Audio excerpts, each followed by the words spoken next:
It's The Play on newsok.com. I'm Dave Morris. Coming up in today's episode, what education officials have to say about Oklahoma schools' test scores, and why one local politician and his family made the decision to adopt 2 young girls.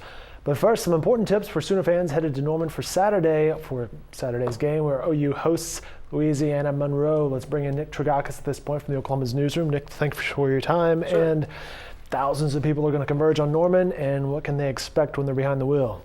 They can expect a mess. Oh boy. And I'm not trying to be too dramatic, but that's what Norman police are telling us for the most part. There's lots of construction if you're coming in from the south. There's construction if you're coming in from the north. So they're recommending a number of alternate routes. They're saying you should go park at Lloyd Noble and ride the shuttle over to the game.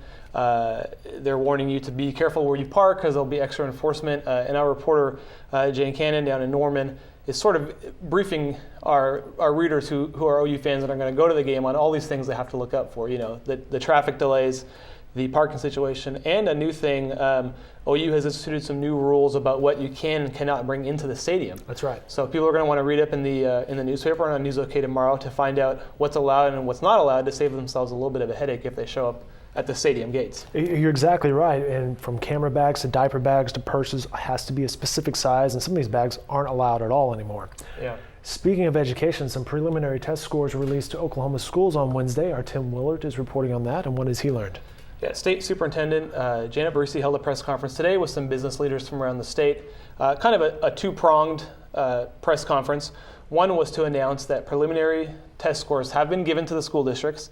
Now, the test scores themselves are not released for public dissemination right now, but what this is telling us is that we are at the beginning of a 30-day window right now, leading up to the release of those A to F scores that were controversial last year. They're back this year. So what the schools now have is 30 days to look at their test scores. If they want to dispute the scores or think that maybe they weren't tallied correctly, they can get back with the state education department here in the next 30 days and hopefully get the right A to F score or the score they think they should get. Another message that the superintendent wanted to put out today, and this is why she had the business leaders there, was that there's a renewed emphasis. Now, there's always an emphasis on good grades, but they're really buckling down now on educating the students because we have a shortage of skilled workers in the state. And that's why you saw some of the chamber representatives and business leaders show up at this press conference to tout the fact that we have to push the kids harder because we need to get this next workforce, this next generation of workers to keep the jobs in the state. So they covered all that, and Tim will dive into more of that in his story. Gotcha. Our man in Washington, Chris Castile, spoke with U.S. Representative Mark Wayne Mullen recently about his family's decision to adopt twin girls. Pretty interesting story.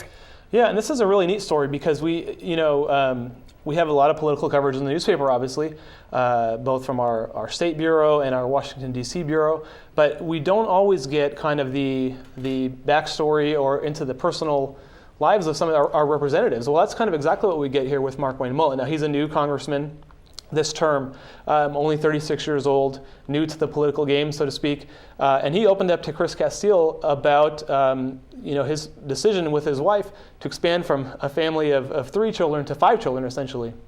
There were 2 two-year-old twin girls that were orphaned. They were in the family with other relatives, and the Mullins decided they had an opportunity to really bring the 2 girls together because they had been separated and give them a good, loving home.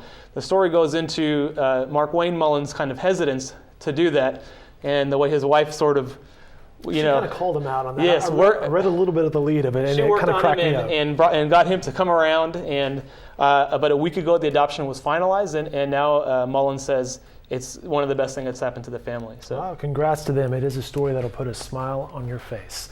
Nick Tragakis, thanks for your time. Much appreciated. Sure. These stories and more can be found in upcoming editions of The Oklahoman and on our website at newsok.com.